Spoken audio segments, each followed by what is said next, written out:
Where does the president think the line should be drawn for having members of the military who could be perceived as being part of stagecraft for an address? The former president was criticized for using military many different times in many different settings.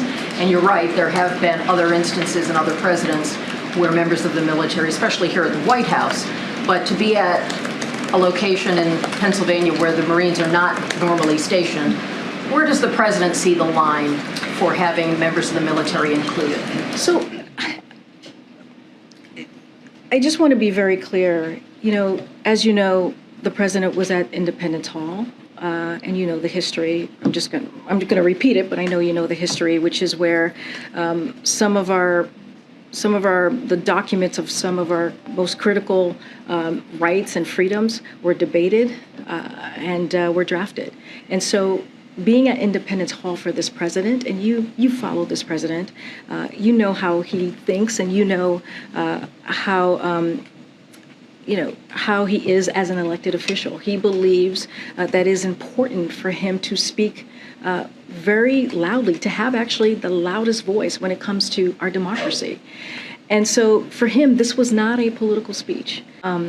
So just want to, that's really the best way that I can explain how the president was thinking about this last night. You know, when it comes to...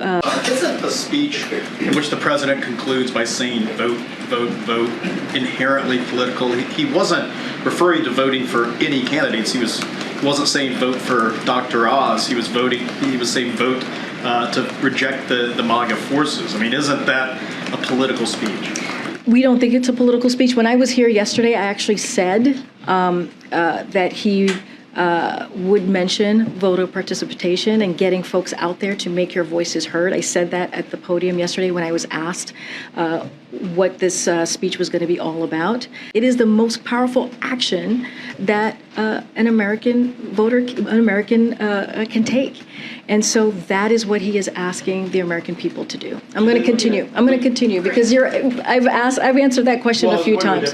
And I know you guys have addressed this to a certain extent, but because you're behind the podium, if you could address the criticisms and the questions about why the president delivered what sounded very much like a politically charged speech as an official White House event, taxpayer-funded, with 2 Marines in uniform in particular flanking him and visible on camera throughout the speech. So I'll take your first question. Look, the way we see it here, and I would argue the way many Americans across the country see it, is standing up for democracy is not political. Democracy is under assault, but what kind of concrete actions does he actually plan to take, given that he described this essentially as a fairly existential threat to the American Republic? So, as you also heard from the president yesterday, he believes we're at an inflection point, and so there isn't nothing we can't do, right? He believes that we can't do everything, anything. One way, of course, we can do that is by making our voices heard.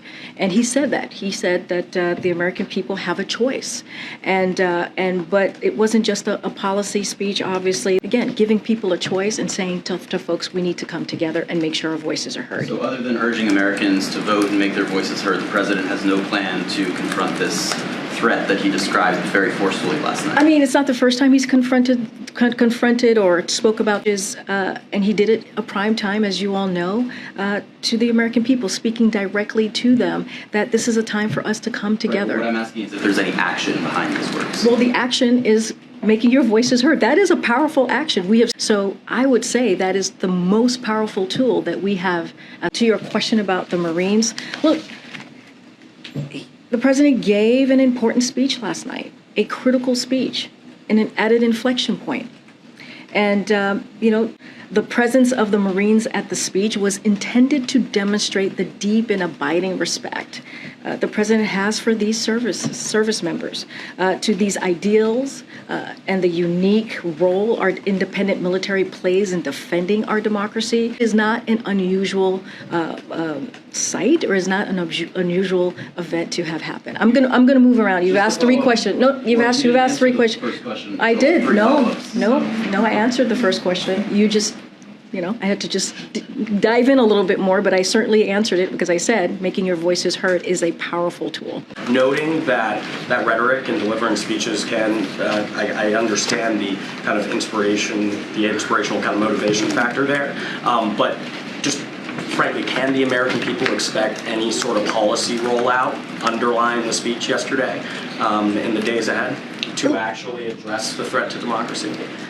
Look, I think what the president was trying to do at this moment, and we've seen this before, is give Americans a choice. How do we move forward in this time, in this inflection point? That is what you saw. You saw a very strong message from the president. It was clear what he was saying to the American people. It's time to take a stance. It's time to take action, and we also see that. We see that from polling about what the American people are anxious about, what they care about is our democracy. That he makes that clear. Well, what's the administration's action besides telling people to go vote?